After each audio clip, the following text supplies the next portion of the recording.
Hi friends, आज का जो टॉपिक है हमारा है वो ड्रामा। ड्रामा बेसिकली एक ऐसी कहानी है जो स्टेज पर एक्टर्स परफॉर्म करते हैं। चलिए स्टार्ट करते हैं। ड्रामा इज़ अ स्टोरी, एक कहानी है जिसको लिखा जाता है परफॉर्म करने के लिए स्टेज पर। मज़ीद वो कहते हैं कि जो ड्रामा है ना, ठीक है, वो बेसिकली क्या है कि एक्टर्स परफॉर्म करते हैं। इसमें मुकम्मल एक कहानी होती है जो थिएटर या उसमें परफॉर्म की जाती है स्क्रीन पर। ये कहानी है जिसमें डायलॉग्स होते हैं, एक्शंस होते हैं और इसके साथ साथ क्या है, एक्सप्रेशंस होते हैं किरदारों के।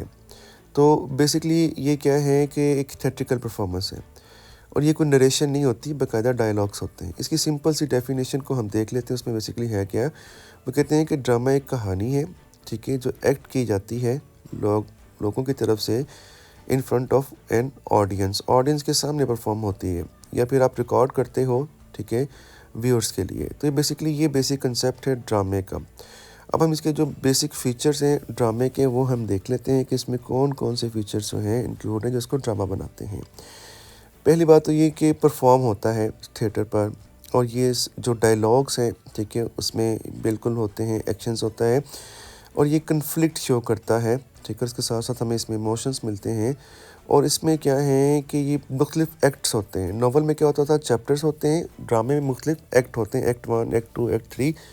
अब हम इसके बेसिक एलिमेंट्स को देख लेते हैं, कौन कौन सी चीज़ जो है इसको ड्रामा बनाती है। उसमें प्लॉट है, करेक्टर है। प्लॉट कहानी को कहते हैं, करेक्टर आपको पता है। और उसके साथ साथ क्या है, डायलॉग्स होते हैं जो करेक्टर परफॉर्म करते हैं। उसके बाद थीम होती है जिसके गिर्द पूरे का पूरा ड्रामा रिवॉल्व करता है। उसके बाद जो हम देखेंगे मज़ीद कुछ और एलिमेंट, सेटिंग, कहाँ पर, टाइम और प्लेस क्या है जहाँ पर एक्शन परफॉर्म हो रहा है, ड्रामा परफॉर्म हो रहा है। और जो नेक्स्ट इसका जो इम्पोर्टेंट एलिमेंट है वो कन्फ्लिक्ट है। किरदारों के आपस में क्या यानी कि मसाइल हैं, प्रॉब्लम्स हैं, उसको डिस्कस करने के लिए कन्फ्लिक्ट का एलिमेंट है। और स्टेज जो है डायरेक्शन होती है, मतलब क्या हदायत दी जाती हैं एक्टर्स की तरफ से, एक्टर्स यानी कि डायरेक्टर्स की तरफ से एक्टर्स को। उसके बाद मूवमेंट्स हैं, एक्सप्रेशंस हैं, टोन है। उसके बाद स्पेक्टिकल होता है कि विजुअल जो एलिमेंट्स कौन कौन से इस्तेमाल किए गए हैं ड्रामे में। तो ये बेसिकली इसके जो हैं मेन जो एलिमेंट्स हैं, ठीक है, आप कह सकते हैं ड्रामे के। जज़ाकल्लाह, शुक्रिया।